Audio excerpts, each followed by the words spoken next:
Buyback of shares under Companies Act 2013 and income tax amendments. This is in FAQ type. So welcome back to RR Corporates.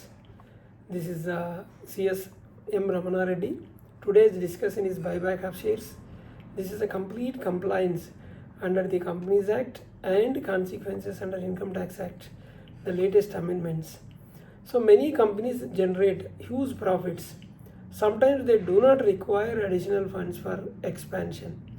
So instead keeping ideal cash in the bank account, the company may decide to return surplus money to its shareholders. So one of the legal recognized method of returning money to its shareholders through buyback of shares. So buyback is not merely a financial transaction. It involves corporate approvals, share valuation, solvency declaration, ROC filings, income tax implications, so capital gains, TDS, time limits, various statutory restrictions.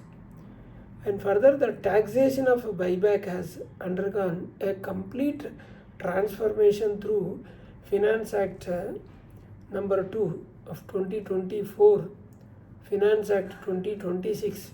So these amendments have changed who pays tax and how the tax is computed.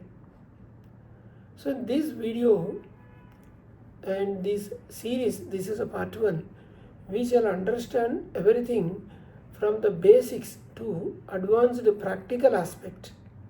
So watch this complete series without skipping any part. So what you will learn in this video is, by the end of this series, you will understand meaning of buyback, why companies buy back shares, and what are the legal provisions and source of buyback, eligibility conditions and limits, and board approval, special resolution and valuation, auditor report, solvency declaration, ROC forms, income tax implications, Finance Act amendments, and practical examples. Entire thing we will discuss in the series of these videos. First, what is buyback of shares? Buyback simply means a company purchases its own shares from its existing shareholders by required resolutions and paying consideration. Normally, shares are issued by a company to investors. In buyback, what happens? The reverse happens. The company purchases those shares back. So once the company buys those shares, those are cancelled or extinguished. So consequently, what happened? Total number of outstanding shares will reduce. I'll give you an example. Suppose ABC Private Limited has 1 lakh equity shares. The company buy back 20,000 shares. After completion, only 80,000 shares will remain. So share capital gets reduced.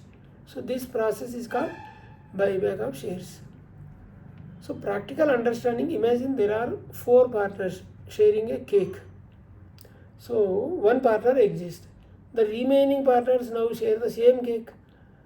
So each partner share will increase. So exactly the same principle applies in matter of buyback. Why do companies buy back shares? This is one of the most frequently asked questions. There are several commercial reasons for buyback. Returning surplus cash is one of the reasons.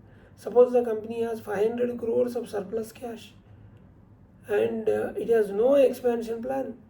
Keeping money in ideal reduces efficacy. Instead of that, the company returns money to shareholders. Second reason is EPS, earning per share. Suppose profits are 100 crores, share is 10 crores shares, 10 crore shares are there in the company, 100 crores profits are there, so EPS is 10 rupee. Now the company buy back 2 crore shares, so remaining shares only 8 crores, profit remains 100 crores, then earning per share is 12 rupee 50 paisa. So buyback improves EPS without increasing the profits. Third reason is improve return on equity, ROE. When excess capital is reduced, financial ratio improves. Investors generally appreciate better capital efficiency. Another reason is increased shareholder value. Fewer outstanding shares generally increase ownership percentage, earning per share, and intrinsic value. And another reason, exit opportunity. Sometimes what happens, certain shareholders wish to exit. Instead of finding outside buyers, the company itself purchases their shares. So this provides liquidity. Sixth reason is employee exit. Employee holding employee stock options or sweat equity shares may wish to exit. Buyback provides a structured exit mechanism. Another reason is market perception will improve. Listed companies often announce buyback to indicate we believe our shares are undervalued. Such announcements sometimes improve investor confidence. I'll give an example. XYZ Limited. Now the share price is 500. Then intrinsic value is 900. So the management believes market has undervalued the company. Instead of issuing dividend, the company buy back shares. So the market may interpret this as a positive sign. And which law governs buyback? Many professionals confuse. Buyback is governed by multiple laws depending on the type of the company. Companies Act 2013. The principal provision is section 68. Reddy with Rule 17. Company Share Capital and Debentures Rules 2014. For listed companies, additional provision includes SEBI buyback of securities regulations, SEBI LODR regulations, SEBI PIT regulations wherever applicable, income tax consequences. IT consequences are governed by the Income Tax Act. So with significant amendments introduced by the Finance Act 2024 and further changes under the Finance Act 2026. So these are the laws applicable. Can a very company buy back shares? No. So only eligible companies satisfying the statutory conditions can buy back the shares. The company must satisfy all the conditions prescribed under section 68. If any condition is violated, buyback becomes invalid. So if we have money, we can buy back. This is wrong. Law imposes several restrictions. We shall discuss each in detailed upcoming parts. From where can a company finance the buyback? From where money comes? This is another very important practical question. Section 68 permits buyback only from specified sources. Then free reserves. First is the free reserves.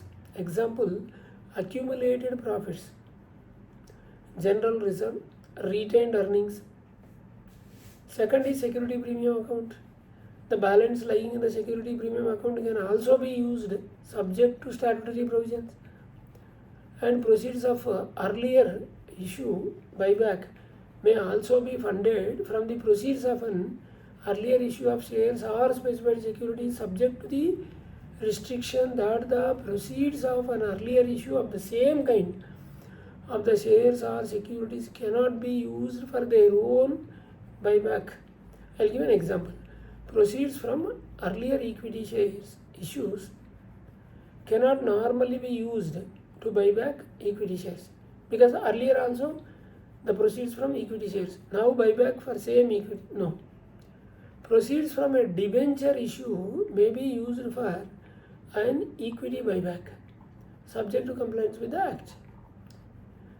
ABC Private Limited has free reserves, suppose 8 crores, securities premium 2 crores, paid up capital 5 crores. So the company proposes buyback. The source may be free reserves are there, security premium is there. So provided all conditions are satisfied. So buyback is not merely an accounting adjustment. Before recommending buyback, what all has to be examined? First, articles of association, paid up capital, free reserves, borrowings, debt equity ratio, existing defaults, bank loan covenants, share valuation, the tax consequences, funding source, compliance timeline. So a single non-compliance may invalidate the entire transaction or expose the company and its officers to regulatory consequences.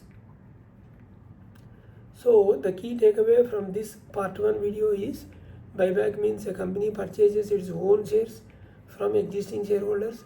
It helps the return surplus funds, improves earning per share and return on equity, provide exit opportunity and optimize capital structure.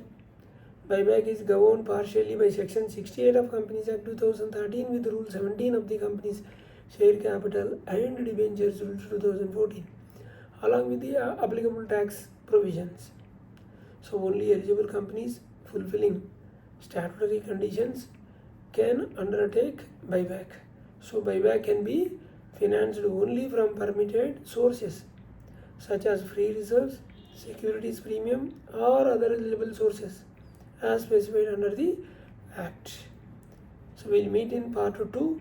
In the next part, we'll discuss section 68 in class by class, articles of association requirements, board resolutions, special resolutions, 10% versus 25% buyback limits, and valuation by registered valuer, explanatory statement requirements, and complete practical example with a FAQ.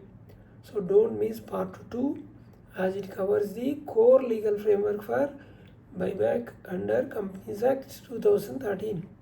Thank you.